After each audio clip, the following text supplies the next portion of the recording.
It's showtime. All right. All right, all right, all right. Super excited. I am Michele Talbert, the founder of Her Power Space, and I am so excited to be here. Oh my God. I'm excited to be here because this means we made it, you know? This Yes. means we hung in there. And as you can see on the tick, I think somebody has to mute, or Yeah, is I it did. I just did. I was trying to share first. I did. And so, as you see on the ticker, we are the Sisters of Coworking. We are having a live conversation. COVID-19 ain't got nothing on us. COVID-19 tried. Miss Rona tried, but she cannot have us. We are so serious about this right now. So, like I said, I'm Michele Talbert. I'm the founder of Her Power Space. We are located here in Broward County, Florida, USA. We launched on January 12th, 2020. Oh And wow. March 31st, I was locking the door, right? So I'm back in my space right now. Woo! We had our first official Yes. booking on Friday. Yes. And one of the reasons that I'm here and able to be this jubilant is because of the other two ladies who you see their beautiful faces on the screen. And that is Shandra Stringer of Inspiration Station in West Palm Beach, Florida, USA, and Yeah. Afenya Montgomery of the Ican Collective, straight out of the shy. So and we have been commiserating and loving up on each other from before Miss Rona struck. We were so supportive and excited about each other's spaces opening, and they're going to Yes. tell you when they opened. And then through COVID and watching the big spaces close, like the Yes. Wing and the Riveter, and so many other spaces that are geared Yes. toward women, geared toward women of color. Well, not really the women of color piece. We'll get to that, right? Right. Is that because Afenya was like, Michelle, really? So she was like, no, they weren't. They were supposed to be. But the bottom line is that because of the love and respect and mutual admiration that we have built going through this Mhm. process, we wanted to come on this side. I mean, we're not in the clear yet. None of us are in the clear per se, No, no, but we're no. here, right? We're still Yes. here. So Yes. I'm going to ask you, Miss Afenya, and then you, Miss Shandra, tell us a little bit about who you are. Tell us about the Ican Collective, and let's get into this conversation. Okay, you guys can hear me? Yes. Good.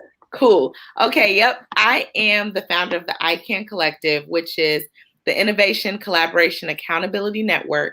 And it's all about, as Michelle said, providing a space and a place for Black women in entrepreneurship and creating safe spaces for people of color to connect, collaborate, and build their businesses. So we opened in November 2019 to the public and with a physical space. I operated prior to that, hosting conferences and workshops at other people's spaces for entrepreneurs, starting off with just being kind of open to diverse entrepreneurs, and then eventually became really targeted towards Black women in entrepreneurship because I felt like we needed that support. And when we talk about amplifying Black voices and amplifying melanated voices, I feel like we all have been doing that prior to it becoming a thing in 2020. So I'm just happy that now it is a thing and that we're here and we are a place, a safe space for women like us and also for men, just people of color to come. It's always been a need, but I feel like right now that need is like really shining through across the nation and across the world. And although it's sad what led us to that space, I'm glad that we're at the place where spaces like ours are being recognized and valued because we've needed that for a long time. Absolutely. Absolutely. Hey everyone, happy Tuesday. I am Shandra Stringer. I want to say my first business first, but this is the second one. I am the visionary behind the Inspiration Station Creative Solutions, aka Bless Boulevard Business Marketplace. And so thank you for my new logo, Michelle, by the referral. And I've been on the block well, actually the building, and this is external parts. This November 2019, we opened our doors and was just beginning to make traction from Miss Rona made her debut in March. But nevertheless, I'm so excited. I tell people all the time, I'm not new to this. I'm true to this because I have been building businesses. I am coined as the business midwife. And so I help people to birth their business babies. And it's now just from going to pen and paper to a stable physical location where they can come. I'm calling myself as a unique place because each room is an actual named station. So you have the communication station, you have the media station, you have the community station, and you have the tasting station. So you have all of those wrapped up in one right on the corner of 25th Street and Australian Avenue in West Palm Beach, Florida. And besides the storm we have been through, and we're ready to rock and roll in spite of. And thank you, Michelle, for always tagging us along on your journey. Together, right? We all win. It's behind me. Always a reminder that we all win. We're talking about brick and mortar businesses, right? We all open brick and mortar businesses, yes, which all of us were operating in an e-commerce space before we came, to say, you know what, I'm going to sign a lease. I'm going to put down roots here in the community. Can you just talk a little bit about what that decision making was like? Because I think a lot of times we want to maybe pursue a brick and mortar business, but we don't know that we have what it takes or it's even doable. So can you just touch a little bit upon what got you into a brick and mortar space in the first place? Me first. Either of you. You can go. Oh, you want me to go? Okay. Yes. I think that for me, there were a couple of things. First, and it's funny because I'm glad you mentioned that, because as I'm looking at things online all the time, and as I talk to people even prior to opening a space, there's always been that thing where people are like, brick and mortar is going away. Why do we need actual, and not just in the co-working and event space, but I just mean with clothing stores and everything, people are constantly kind of sending that message. But you posted a video, Michelle, in relation to this talk, and the video focused on Black people always needing a space and places to come where we feel welcome. I was, as I stated before, I was hosting conferences, workshops, and networking events, panel discussions, and I always either partnered with other people or rented other spaces, and there was always something missing for me. So I'm trying to be that place for other people. So, for me, I would have to bring so much stuff into a place to make it what I needed it to be.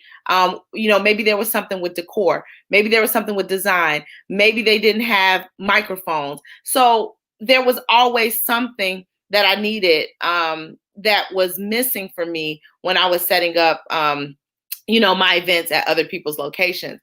And then I would always be kind of the plug to set people up who needed an event space. I'm connecting them to all of these other locations. And something told me, you need to actually be that for other people. And I went through several, several things, iterations of doubt where I was like, I don't need this. I looked at places that were, so different from the space I ended up with. It was definitely a God thing. And that's something we have all talked about. Definitely a God thing. In a perfect world, I would go somewhere else, get a check every 2 weeks, and be happy with that. But when you have that purpose and that mission and that that anointing, I feel like this was something that God wanted me to do, and I couldn't get away from it. Look here. I got to just drop. Angela, thank you. Angela just said our work is necessary and appreciated. We thank you so much for that, because that just echoes exactly what Afenya was just saying. Like, it's anointed. You feel it. And I know Shandra talks about this all the time. I mean, she's the inspiration station, right? And Boulevard. So it's right in the name. There's no doubt, and I just really appreciate that. And for y'all watching, thank you so much, Regina. We see you, Patience. Thank you so much. Please drop comments, questions in the chat. You don't have to wait till the end. If you have a hallelujah, if you have a epiphany, if you have a question about somehow along your own journey, opening a space, even if it's a co-working space or any other brick and mortar, drop that question. We're here for 30 minutes. Hey, Melissa. Yes. Purpose-driven anointing. Yes. So thank you for that. And of course, Afenya was the plug. And I think that happens a lot. I know Shandra's the plug. Yeah. So Shandra, was there a mindset shift? Because was there a mindset shift for you too, Shandra, to say, oh my gosh, I'm actually going to be a tenant or buy a piece of property or whatever? What did that look like to take that leap? Right. Well, for mine is a little different in the fact that the building that I'm in, I've been here for 7 years through Grassroots Consulting, which is my first business launch in the for-profit sector. And then I have a secondary office in Belgrade. So it's like every time I get comfortable, like, oh, yeah, my income can handle this and I'm good. And God will be like, no, you keep striking. I'm thinking like, hello. And so to open up this space, I went kicking and screaming. Let's be real, because I already had space. And I'm like, I don't need that. The other people need it. And it was like, no, you're going to be the conduit to be able to help other individuals, because why? You know what it feels like to step out on faith and just squirm of just getting one office. You know what that feels like. And so creating that space for people that really just they're not ready to take that full launch. And so that's what this really was for me. And it's still, like, oh my gosh, what did I do? But every single day when I get up and I see your post on Facebook, or I see my other sister here, and it's just like, and to see comments of people saying, you're doing a great job. I'm like, but the help needs help. Like, we just show up every day and make it happen. And I cannot tell you the joy I get out of knowing that if they can't go anywhere else, they know they have a seat or a place right here in this office. And I'm ecstatic about it. Well, one thing I appreciate about the two of you is that we took our capes off with each other very early on. Right? Because we all feel a sense of responsibility to our communities. We are here to serve our communities, to create a space for them to grow their businesses, to have their voices heard, to amplify their voices, right? So that tends to put a bit of responsibility on you. For me, sometimes that strengthens me, and other times I'm like, no, I don't want this. Let me just go to work and clock in, please. Yes. Let me get that 9 to 5. Let me get that 9 to 5. Door number 1, Alex. Right. But we're not built that way. So, just like you said, the help needs help. What was it? How do you ensure that you get the help you need? Not just in our circle, right? Because we were all so just in this together that it was like we couldn't help but be vulnerable and honest with each other.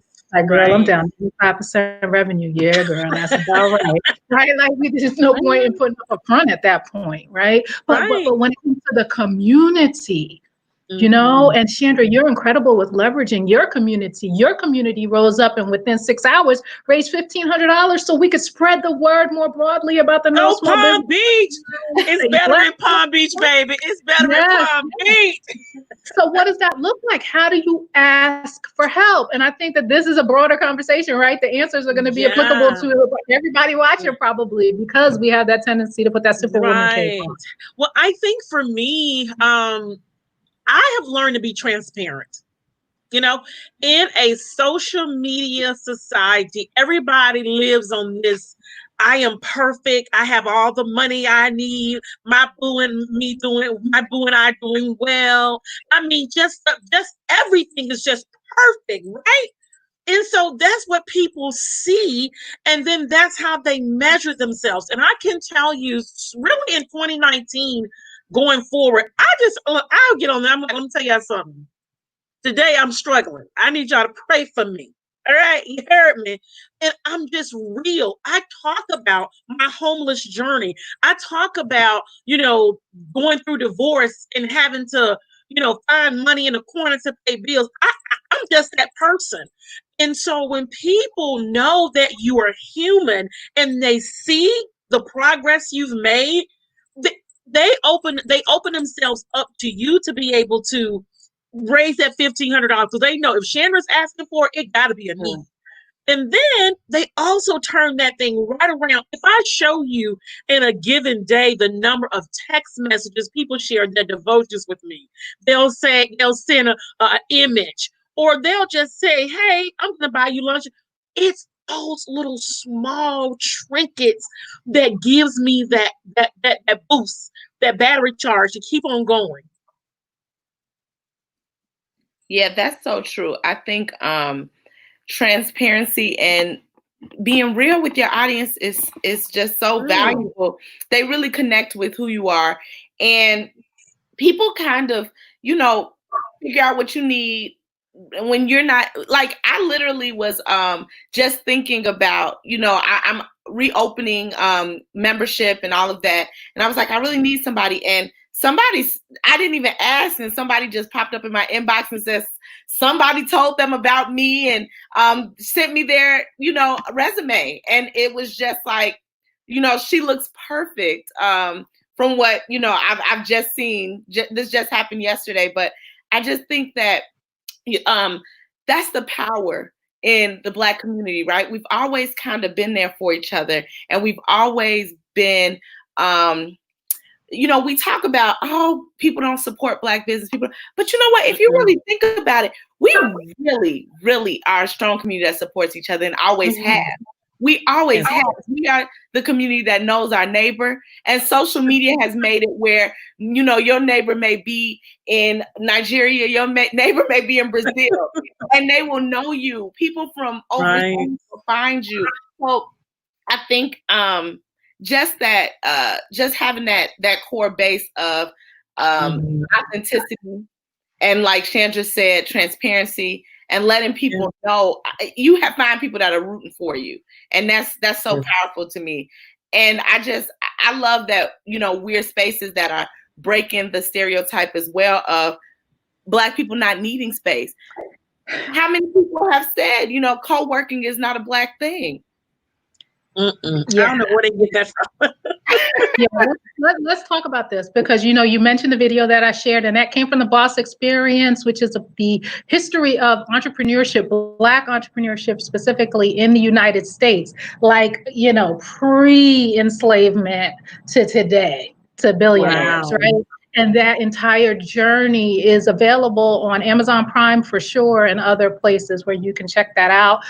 It is an incredible journey to watch. And the specific segment that I chose to highlight about spaces was talking about Black-owned hotels being part of the civil rights movement and how important those spaces are.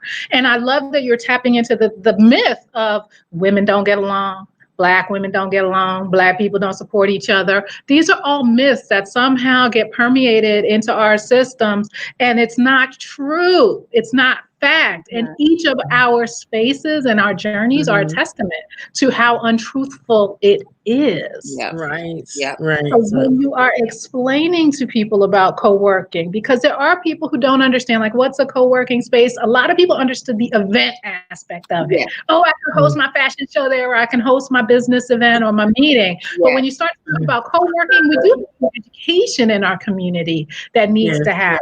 So how have y'all been having those conversations, or what are you finding in that space? Right. Well, Michelle, a lot of it, and I'll take this part, and I'm going to be, a lot of it is right now first of all, thank you for that video. Let me say that, because when you sent that to me, you had no idea that entire weekend that was around, the world uproar. Okay. And I could not sleep. I kept saying, what else can I do? I mean, I have the marketplaces, I have the events, I do free training, I do paid. What else can I do to make a difference in this community? And you sent me that video. You were like, this is what you had no idea. I literally stretched out on the floor in my copy area and cried my eyes out because that was my answer. It was like, you're doing the right thing. Just keep doing what you're doing. And so that caveat led me to what we're experiencing now with the SBA monies, with all the dollars that are hitting the businesses and stuff like that. I keep saying, no, we got to get the paperwork right. We're losing because of the paperwork. Every time something comes up, it's the paperwork. We don't have a commercial office. We don't have a commercial line. We don't have a commercial email, all of those things, for profit and nonprofit. And so it's so much bigger than coming in and sending a fax. It's so much bigger than, can I have my, no, it affords you business credit. It affords you the authenticity to giving yourself the commercial presence. And I could just go on as to why now it's like ding, ding, ding, ding, ding. Even and look, let's be clear. In the moment, we just opened in November. We really started getting membership in March, and now membership is to nothing. But I say this, and not to get religious, where God guides, he provides. And so the doors are still open. We are still here. We're getting ready for our relaunch, and we're just going to continue the journey. And I'm right there with Shandra. I agree with that because I started, my goal was to always be co-working. And as you stated, like I knew that space. I didn't realize how many other people from the Black community weren't familiar with co-working and still aren't. I was, very much into this space because I was always going to business events. I was always visiting places. I was always looking for spaces myself. And a lot of people, when I mention it, they're like, I had never heard of it until you said it. Like, so I think that's so powerful and valuable. And that's another reason why, with all of the stress of COVID-19, I felt like it also helped me because I was getting lost in the sauce of events. And there's nothing wrong with events, but I did have a purpose of creating that business environment for us to touch on all those things that Shandra stated. And so when, I'm here for the turn-ups. I'm here for, for us, but we know how to party. We know how to do that. What we don't know how to do is to make sure that we can get an EIDL loan, get a PPP, what a Schedule C is and why, if you were negative on it, you couldn't qualify. Like all of those things came to light because of this. If not for this situation, all of us would just be going business as usual, status quo. So Shandra put on Facebook a question that is, it just like, why aren't people legitimizing their businesses? This brought that to light so much. I think it is amazing that you can sell barbecue sauce out of your trunk and make $1 million. But do you know, like, you probably could make 40 million if you're legitimate?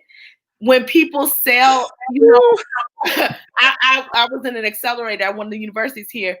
This guy sold his RX bar for $600 million. We have in Chicago, we got mouth sauce.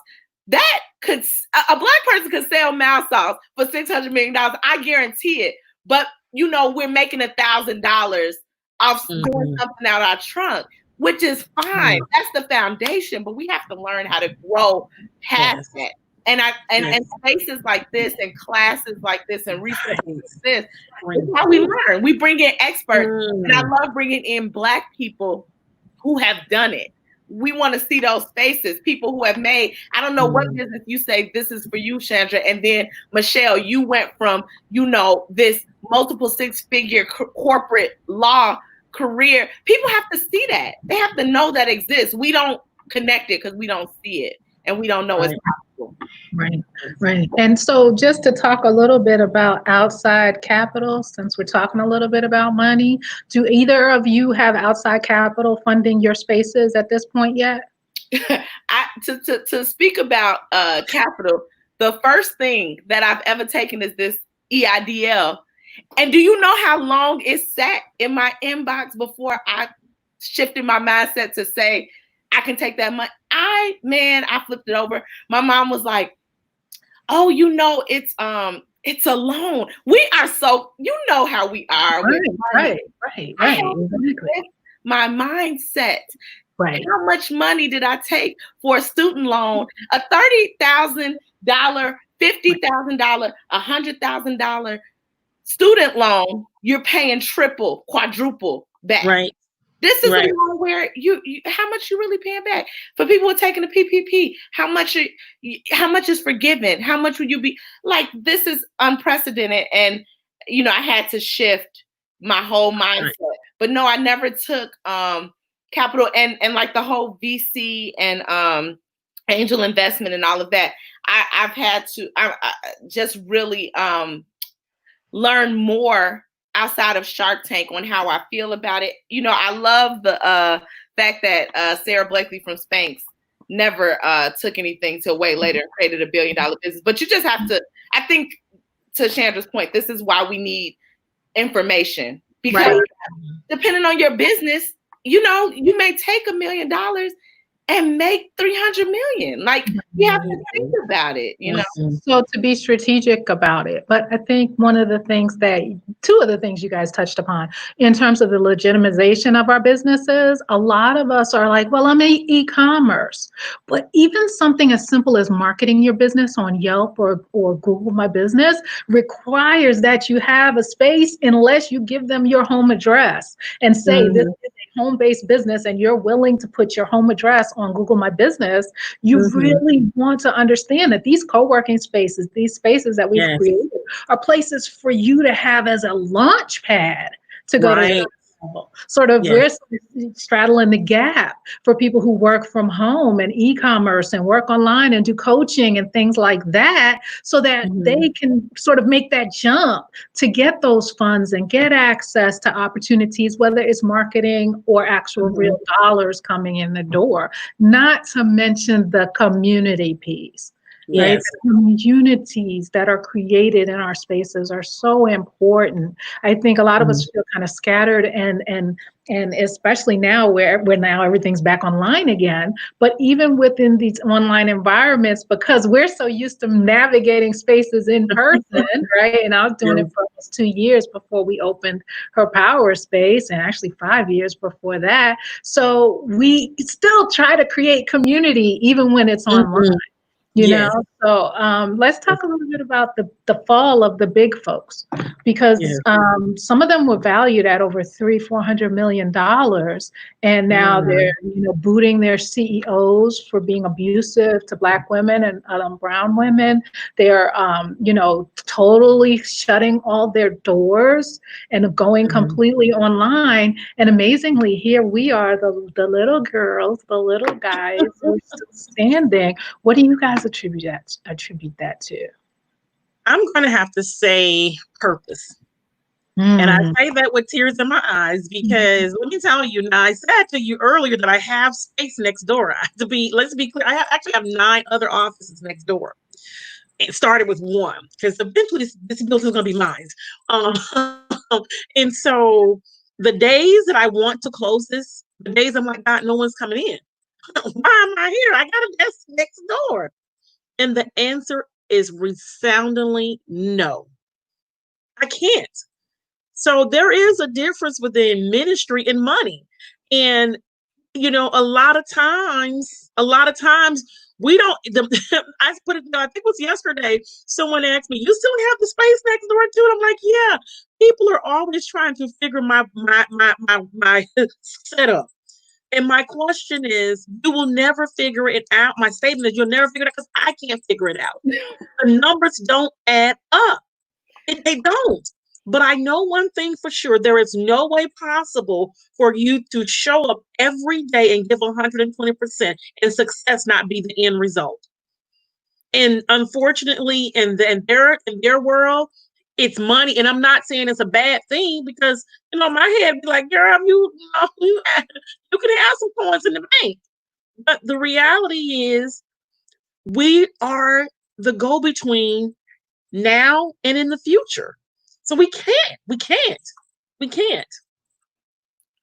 Yeah. We're starting to wrap up, y'all. Afenya's going to talk to that as well. We have a couple of minutes. If you have questions, please drop them in the comments so we can bring your questions on screen. If you have any questions about opening your own location, about working in a co-working space, about finding co-working spaces, because we know we're not the only Sisters of Co-working. There are other co-working spaces that are niche specific, which is honestly why I believe we're making it, because we came out and said our purpose is to serve our community.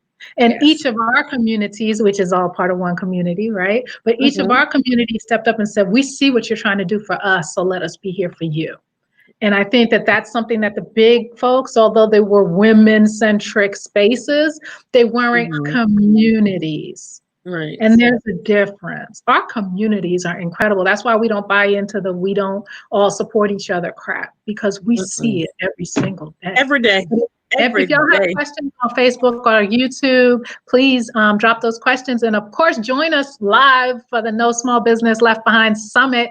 The website is there, and it is July 1st, 2020. So excited about that. We're going to be talking about all kinds of things about brick and mortar businesses, because it's not easy, but it can be done. There's no reason why it can't be done. Right. It's powerful. It's so true. I think purpose is a big part of it. Staying committed and dedicated to what our goals are and who our audience is, and the fact that we know why we're doing this. And Shandra said it right. It does not make sense. People will never figure it out because I cannot. Like when I tell you, like the story of how my space came to be, it doesn't make sense. Like it doesn't make sense. And I think when you find that thing, that purpose, that reason God put you here, sometimes it often doesn't. Like I said, we could all just go and like pick up essential jobs. We all come from industries prior to entrepreneurship that were essential. We could just, work somewhere and not have the stress of trying to handle all of this. But then, why are we here? What we're here for? We have a job and a duty and a purpose that we were placed on this earth for. And I think everybody does. And it shows up in various ways. Entrepreneurship just happens to be the way that, I've connected to my purpose. But there's so many different ways. So anyone who's, looking to start something unconventional or that people think won't work, if it's supposed to work, it will. It will. He will provide. We took them to church today. We didn't mean to get. I don't think anybody's upset. I think they'll be just fine. I think we will all be just fine because, look, if you can't handle it, you can't handle it. But I think we can all handle it. So please tell people where they can find you, and if you do have an event upcoming that folks can join in person or online. I was saying we're here in Florida, so the levels of regulation is a little different than Illinois. They're like, go swimming, just go to the beach, take off your mask, do what you want to do.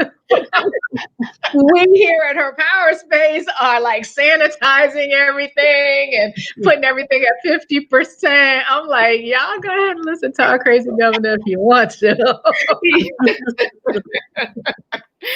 So the icancollective.com is where you can see details about my space. We're right in downtown Chicago in South Loop, which literally you can walk to downtown, and we're on Michigan, which is part of the Magnificent Mile. So we are right in a central location between the South and West sides, which is a huge thing here in Chicago. If you're familiar with us, the South and West sides are the locations for where the people like us tend to be underrepresented, marginalized, and not having resources. So, being right in the middle and easy to locate, no matter what side of the city you're from, was important to me. And as far as live events, I am thinking August will be the first Ican Collective hosted live event where we're going to have a business brunch featuring speakers who are going to talk about ways that you can monetize your passions, as well as a specialist on the Airbnb industry. And we're going to have some virtual stuff as well, because Airbnb is still popping no matter what goes down with all this other stuff. And when hotels were shut down, I know a young lady who still made it work, and she's from the real estate industry as well. So that's going to be coming. So yeah, please follow at the Ican Collective on all social media platforms, and icancollective.com, and just Google Ican Collective if you can't remember any of that. We are. And Afenya Space is gorgeous. I mean, I first fell in love with her because of her interior design eye. Yes. I want to come to Chicago just so I can host an event. You know what? I can't even take credit. The designer is Accentuated Luxury on Instagram. She taught me a lot. Now I can say I have an eye. I ain't start with one. It's beautiful. It Thank you so much, both of you all. Spaces are off the chain. And like just co-working. When I look at you all spaces, I'm just like, we just win. Like we all win. Yeah. That's just I was like, look, when I come to Florida, y'all look. Come on down. Well, Shandra, where can folks find you, and when's your next in person? If you're doing anything in person, what do you have going on?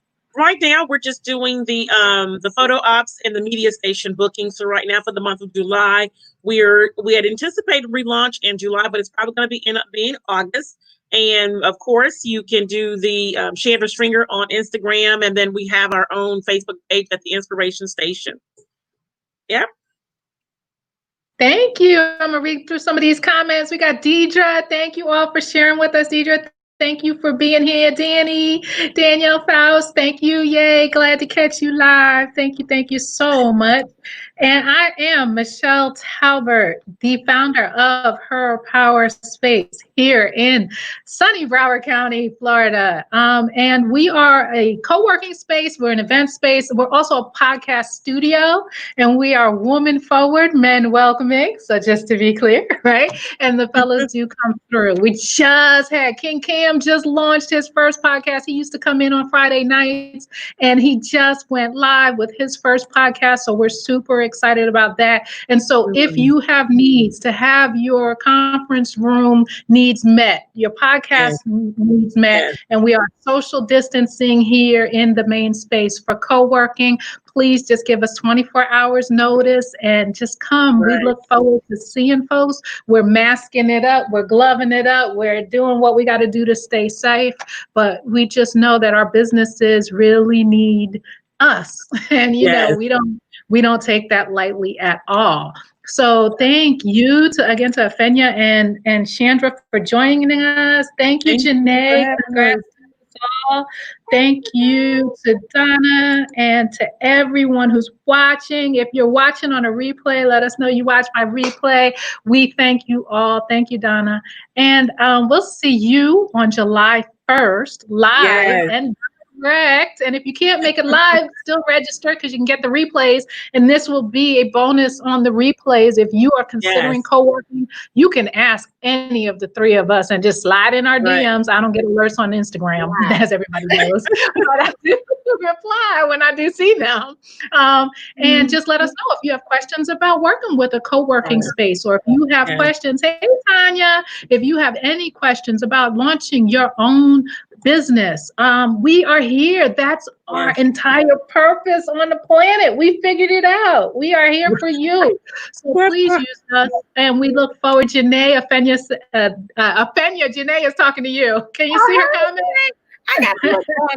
I'm not on Facebook. I'm on. Hi, Karen. Oh, she's on YouTube. She's on us. Okay. Hi, Karen Smith. Thank you all so much for joining. We look forward to seeing you at the No Small Business Left Behind Brick and Mortar edition, because just like Shandra just said and Afenya just said about Airbnb is still popping, I know people buying call centers. I know people who are taking advantage of this real estate market being depressed right now. going to have realtor on the panel. Angelique Hibbert will be joining us to talk about how you, if your credit is good and your money is right and all of that, and there are people, everybody ain't broke, you know. Everybody ain't broke. All right. So that you can take advantage. So it's not just about how do we survive, it's how we thrive. How can you get foot in the door? Real estate definitely rocks, Janae. So thank you all for joining us. Go ahead, Afenya. I see you. I just saw your head. The broke thing, the usher finger. People who know how to use money and other people's money, those are the people who are making it. That's why the billionaires are still making billions no matter what goes on. That's all I want. And Janae is the real estate queen. Janae, we gotta have you roll in and come hang out with us on next Tuesday at the No Small Business Left Behind Summit. You can see the registration is there on the bottom. Tick and buy. Thank you, YouTube. Thank you, Facebook. Thank you, Afenya. Thank you, Shandra. And we will see you guys again next Tuesday, live and direct. I'm out. Michele Talbert. Me. Yes. Bye, y'all. Bye. Thank you, guys. Thank you. It's awesome.